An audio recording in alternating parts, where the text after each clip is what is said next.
امریکی اور روسی وزرائے دفاع کا ٹیلی فونک رابطہ۔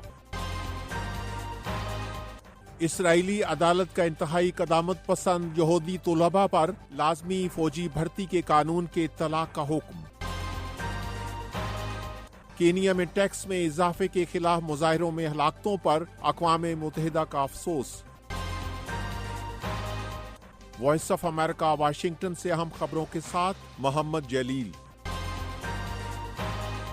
امریکہ کے محکمہ دفاع کا کہنا ہے کہ وزیر دفاع لارڈ آسٹن نے اپنے روسی ہم منصب آندرے بیلاسوف سے فون پر بات کی ہے اور باہمی رابطوں کو جاری رکھنے پر تبادلہ خیال کیا ہے۔ امریکہ کے محکمہ دفاع کے ترجمان نے نامہ نگاروں کو بتایا کہ وزیر دفاع آسٹن نے روس کے وزیر دفاع سے فون پر بات کی ہے۔ وزیر دفاع نے روس کی یوکرین کے خلاف جاری جنگ میں بات چیت کے رابطوں کو برقرار رکھنے کی اہمیت پر زور دیا ہے۔ امریکہ اور روس کے وزرائے دفاع کے درمیان مارچ 2023 میں آخری بار بات ہوئی تھی، جب سرگئی شائگو روس کے وزیر دفاع تھے۔ خالد حمید کے ساتھ تازہ ترین خبریں براہ راست دیکھیے پیر سے جمعہ۔ امریکہ کے وزیر دفاع لارڈ آسٹن نے اسرائیل پر زور دیا ہے کہ وہ لبنان کی عسکریت پسند تنظیم حزب اللہ کے ساتھ دوسرا محاذ کھولنے سے گریز کرے۔ واشنگٹن کے دورے پر آئے ہوئے اسرائیل کے وزیر دفاع یوآف گالنٹ سے ملاقات میں آسٹن نے کہا آسٹن نے کہا کہ سفارتکاری ہی بڑھتی ہوئی کشیدگی کو روکنے کا بہترین طریقہ ہے۔ گالنٹ نے جواب میں کہا کہ ہم ایک معاہدے کے لیے مل کر کام کر رہے ہیں، لیکن ہمیں ہر ایک صورتحال کی تیاری پر بھی بات چیت کرنی چاہیے۔ اسرائیل اور حماس کے درمیان لڑائی شروع ہونے کے بعد حزب اللہ اور اسرائیل کے درمیان سرحدی جھڑپیں ایک معمول بن گئی ہیں، جس کی وجہ سے سرحد کی دونوں جانب ہزاروں لوگوں کو بے گھر ہونا پڑا۔ حالیہ ہفتوں میں لڑائی میں ہونے والے اضافے کے بعد مکمل جنگ کا خطرہ پیدا ہو گیا ہے۔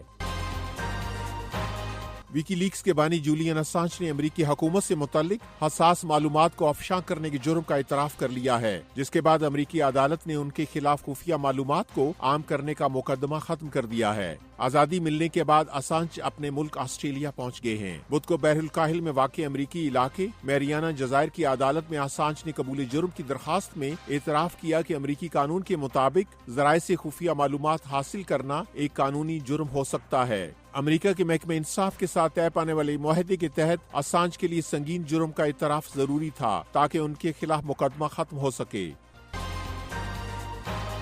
یوکرین اور روس کے درمیان قیدیوں کا تبادلہ ہوا ہے، جس کے بعد دونوں ممالک کے 99 قیدی واپس آئے ہیں۔ ان فوجیوں کو جنگ کے دوران حراست میں لیا گیا تھا۔ متحدہ عرب امارات کی ثالثی میں گزشتہ 5 ماہ کے دوران قیدیوں کا یہ سب سے بڑا تبادلہ ہے۔ اس موقع پر یوکرین کے صدر ولادیمیر زیلنسکی نے کہا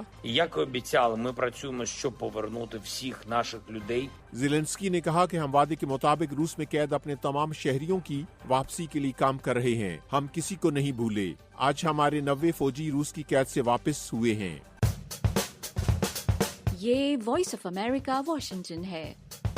اسرائیل کے اٹارنی جنرل نے فوج کو الٹرا آرتھوڈکس یہودی مذہبی طلباء کو اسرائیلی فوج میں لازمی خدمات انجام دینے کے لیے بھرتی کرنے کی ہدایت کی ہے۔ اٹارنی جنرل کا یہ حکم اسرائیل کی سپریم کورٹ کے اس فیصلے کے چند گھنٹوں کے بعد سامنے آیا ہے، جس میں عدالت نے قرار دیا ہے کہ دینی مدارس کے طلباء کو فوج میں خدمات سر انجام دینے سے مستثنا نہیں ہے۔ عدالتی فیصلے میں کہا گیا ہے کہ یہودی مذہبی مدارس کے طلباء کو فوجی خدمات سے مستثنا قرار دینے کے قانون کی عدم موجودگی میں ریاست کو قانون کے نفاذ کے لیے کام کرنا چاہیے۔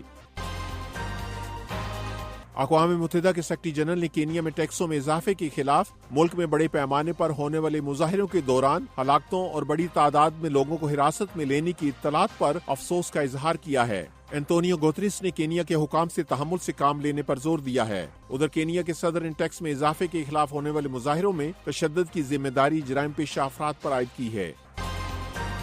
وائس آف امریکہ واشنگٹن کی اردو سروس سے خبروں کا یہ بلیٹن اب ختم ہوتا ہے۔ میں ہوں محمد جلیل اور ایڈیٹر تھی سارہ حسن۔